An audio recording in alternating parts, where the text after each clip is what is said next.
Cerita dia gini, kalau dividen apa-apa syarikat pun, tak kira investment ke ataupun syarikat biasa ke, mereka bagi dividen berdasarkan kepada keuntungan syarikat. Okey. Kalau katakanlah syarikat tu dapat untung banyak tahun tu, okey. Untung yang banyak tu, mungkin dia nak bagi dividen, dan cara dia nak bagi dividen tu bergantung kepada board of directors dia. Okey. Kemungkinan juga dividen tu dia tak agihkan langsung. Kemungkinan sebab dia rasa macam tahun depan kemungkinan ekonomi teruk, duit yang dia nak agihkan tu dia kata dia simpan, dia akan bawa ke depan. Maknanya duit yang dia dapat tu tadi, instead of dia bagi dividen, dia gunakan balik duit tu untuk just in case ekonomi down. Maknanya dia nak gunakan duit tu, kalau tak ada sales ke, tak ada jualan ke kan, duit tu boleh digunakan untuk perbelanjaan company tu balik lah. Ni Abang cakap pasal company saja tau. Tapi Shopee boleh ambil ni, gunakan konsep dividen ni untuk apa saja institusi perbankan ke, institusi unit trust ke, institusi macam GLC ke, semua konsep dia sama tau. Kita cerita pasal dividen. Okay. Jadi pasal dividen ni, kalau misalnya lah katakan dia nak bagi dividen, board director boleh declare dia nak bagi dividen, dia untung katakanlah dalam 50 juta contohnya kan, dia untung, dia boleh bagi dividen 3 juta, dia boleh juga bagi dividen 1 juta, dia bergantung pada board of directors saja. So kita tak boleh nak buat bacaan tentang board of directors punya keputusan. Sangat-sangat susah kalau kita nak teka sama ada dia boleh maintain atau tidak. Ini persoalan yang banyak bermain di kepala orang lah tentang dividen-dividen ni. Biasa kan Sophie, kalau syarikat tu syarikat yang saiz dia besar, saiz dia maksudnya kan dia punya nilai pasaran dia besar. Contohnya macam TMB ni dia punya nilai value syarikat tu, kalau kita nak beli TMB dia berbilion ringgit lah. Jadi kalau syarikat tu saiz dia besar, dia punya dividen tu selalunya dia bagi banyak. Okey, saja cerita.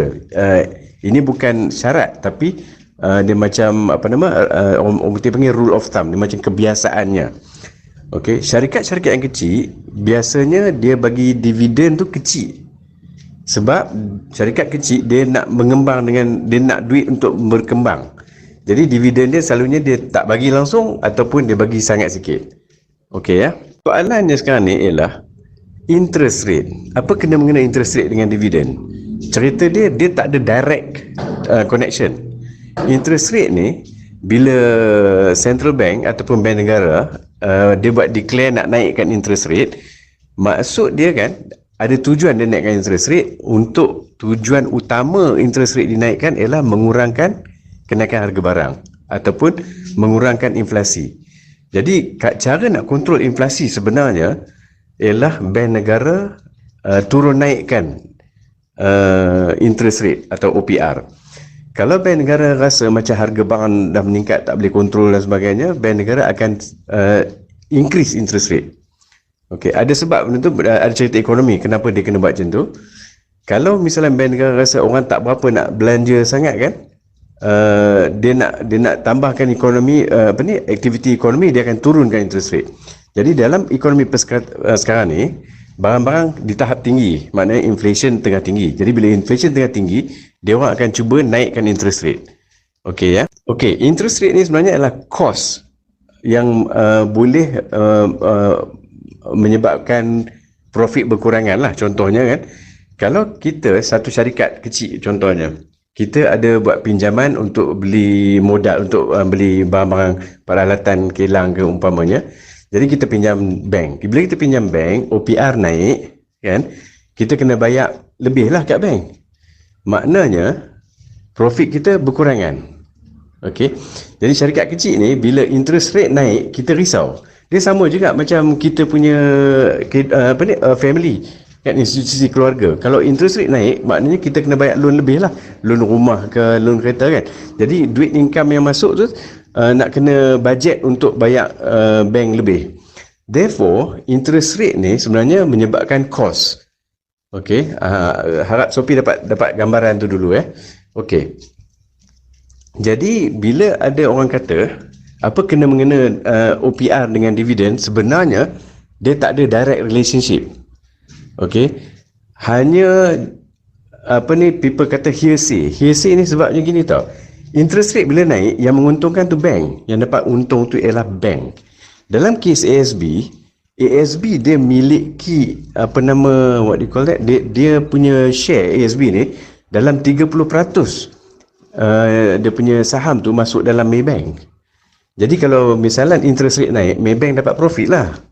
Jadi this profit Maybank ni is the one yang dia akan agihkan kepada pada ASB itself lah.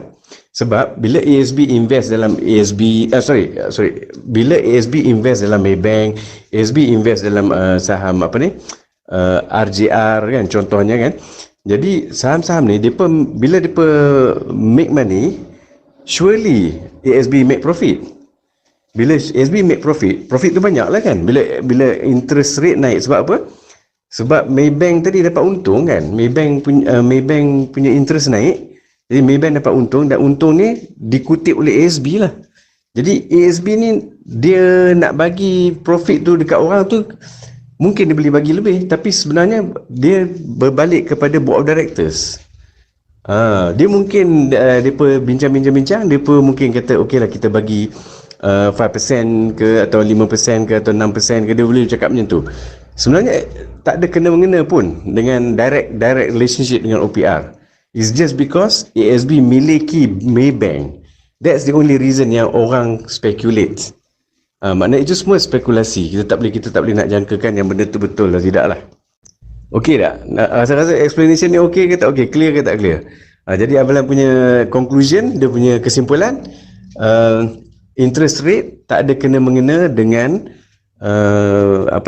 dividen, kecuali kalau kita punya bank, kita make money lah kan. Sebab tu macam ASB ni dia miliki bank, therefore potential making money disebabkan oleh interest rate naik ada kan. Cumanya kalau kita tengok track record ASB ni, dia dah lama dah tak bagi 10% dekat pencarum kan. And then banyak pula kes di mana pencarum dia tak carum duit dia pinjam pula lagi dekat Maybank kan. Dia pinjam kat Maybank, dia pergi invest pula ASB. So maknanya kan ASB make money lagi lah kan. Kita dah pinjam duit dekat Maybank kan, bank make money from pinjaman kan. Jadi kita bagi Maybank tu banyak duit, lepas tu daripada Maybank tu ASB make money lah kan. Jadi bergantung pada ASB itself nak declare dividen berapa persen. Jadi kita tak boleh nak jangka lah berapa dia nak bagi. But generally syarikat-syarikat yang terlibat dengan interest rate akan ada profit lah sebab interest naik. Okay, so syarikat-syarikat lain yang tak ada terbabit dengan interest, dia ada kenaikan cost lah, maknanya profit dia less lah kan. So harap Sophie dapat nampak gambaran dia macam tu lah kan. Gambaran yang bila interest rate naik, bank yang akan untung, orang biasa kena bayar lebih, syarikat biasa pun kena bayar lebih sebab syarikat biasa hutang dengan bank kan. Bila interest rate turun, maknanya kita semua macam better off lah dari segi tu. Jadi bank tak adalah banyak profit. Dia punya cycle dia macam tu lah lebih kurang ya Sophie.